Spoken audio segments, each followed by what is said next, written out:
नमस्कार दोस्तों, मेरा नाम है विनीत पाठक। स्वागत है आपका आपके YouTube चैनल विनीत पाठक सर की पाठशाला में। आप सीख रहे हैं हमारे साथ इंग्लिश ग्रामर। इंग्लिश ग्रामर में हम पढ़ रहे हैं वर्ब। वर्ब में आपने वर्ब का इंट्रोडक्शन सीखा, वर्ब के काइंड्स पढ़े।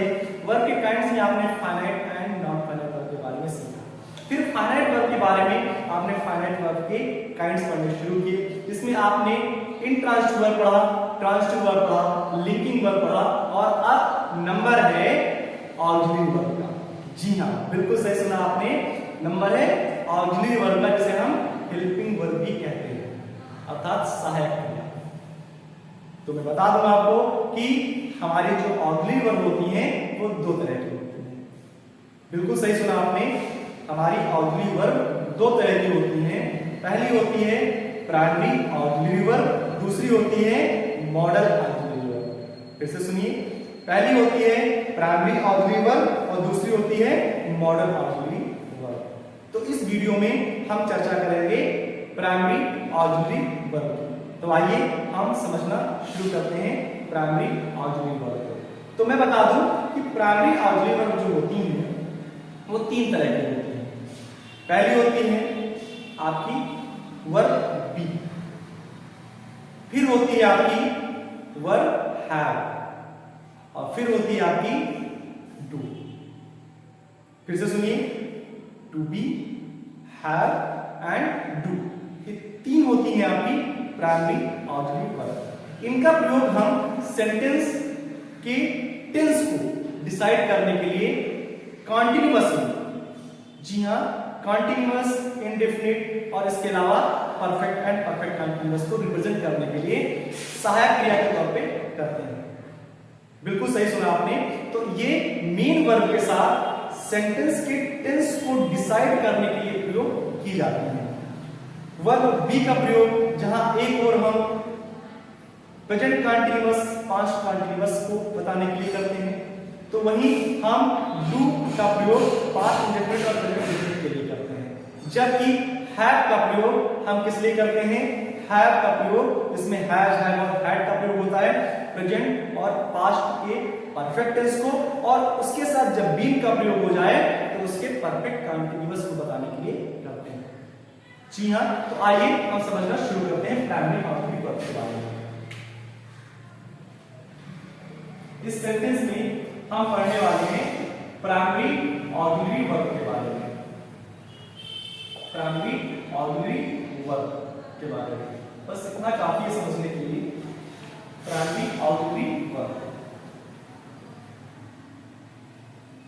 चलिए थोड़ा सा और बड़ा कर देते हैं, कुछ बच्चों को डाउट हो जाएगा कि ऑक्सिलरी शब्द ने पूरा नहीं लिखा।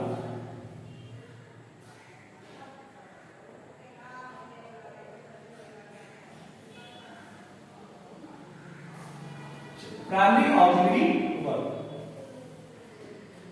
प्राइमरी ऑक्सिलरी वर्ब में हमने क्या कहा आपसे? इसके पार्ट होते हैं बी,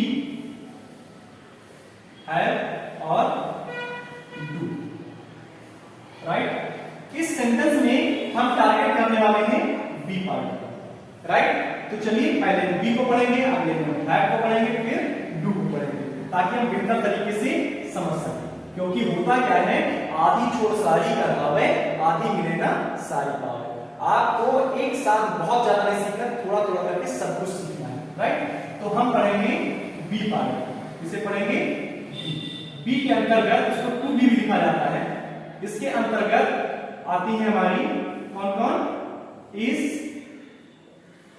एंड, आर। इसके अलावा पास्ट कंटीन्यूअस के लिए वाज और वर, राइट। तो हम इस एंड आर का प्रयोग किसमें करते हैं? प्रेजेंट कंटीन्यूअस को रिप्रेजेंट करने के लिए, जबकि वाज और वर का प्रयोग किसके लिए करते हैं? पास्ट कंटीन्यूअस को रिप्रेजेंट करने के लिए, राइट। कैसे प्रयोग करते हैं आइए सेंटेंस में समझते हैं। तो प्रेजेंट कंटीन्यूअस में हम इनके बाद वर्ब की आईएनजी फॉर्म का प्रयोग, वर्ब की फर्स्ट फॉर्म में आईएनजी का प्रयोग करते हैं। इसी प्रकार इसमें भी हम इसके बाद वर्ब की फर्स्ट फॉर्म प्लस आईएनजी का प्रयोग करते हैं। कैसे? चलिए सेंटेंस में प्रयोग समझते हैं। आइए सेंटेंस में का प्रयोग हम समझने का प्रयास करें। जैसे he is going to school. He is going to school. I am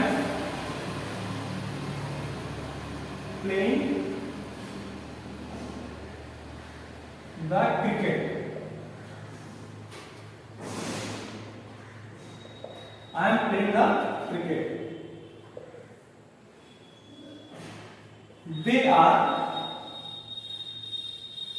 They are working in the field. चलिए इस सेंटेंस इस जगह पे अभी हम प्रेजेंट के पार्ट को समझेंगे, फिर अभी इसके बाद हम पास्ट के पार्ट को समझेंगे। तो आप याद दीजिए is and are. Is and are हमारी क्या है? हमारी ऑक्सिलरी वर्ब, हेल्पिंग वर्ब भी बोल सकते हैं, हम हेल्पिंग बोल सकते हैं, हेल्पिंग वर्ब, राइट? ये ऑक्सिलरी वर्ब है, हेल्पिंग वर्ब को। क्यों? क्योंकि देखिए इनके बाद क्या है? वर्ब के फर्स्ट फॉर्म में आईएनजी, यानी कि मेन वर्ब है। क्या ये हमारी मेन वर्ब, मेन वर्ब। तो इस तरह से आप देख रहे हैं कि मेन वर्ब से पहले इनका प्रयोग किया जाता है, और मेन वर्ब में किसके पहले? आईएनजी फॉर्म के पहले, राइट? तो वर्ब की आईएनजी फॉर्म के पहले हम इनका प्रयोग प्रेजेंट कंटीन्यूअस टेंस के सेंस को रिप्रेजेंट करने के लिए इस प्रकार से करते हैं। इसके अलावा इनका प्रयोग वर्ब की थर्ड फॉर्म के साथ पैसिव वॉइस में भी होता है, राइट? तो इसके बाद अब हम समझेंगे वाल और वर्ब का प्रयोग।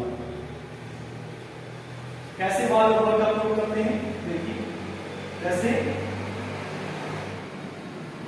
he was dancing. He was dancing.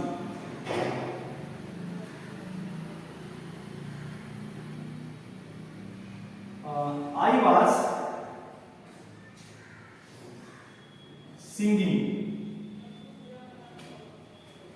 I was singing a song.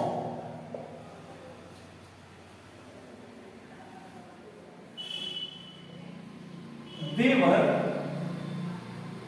were going to market. They were going to market. ध्यान दीजिए,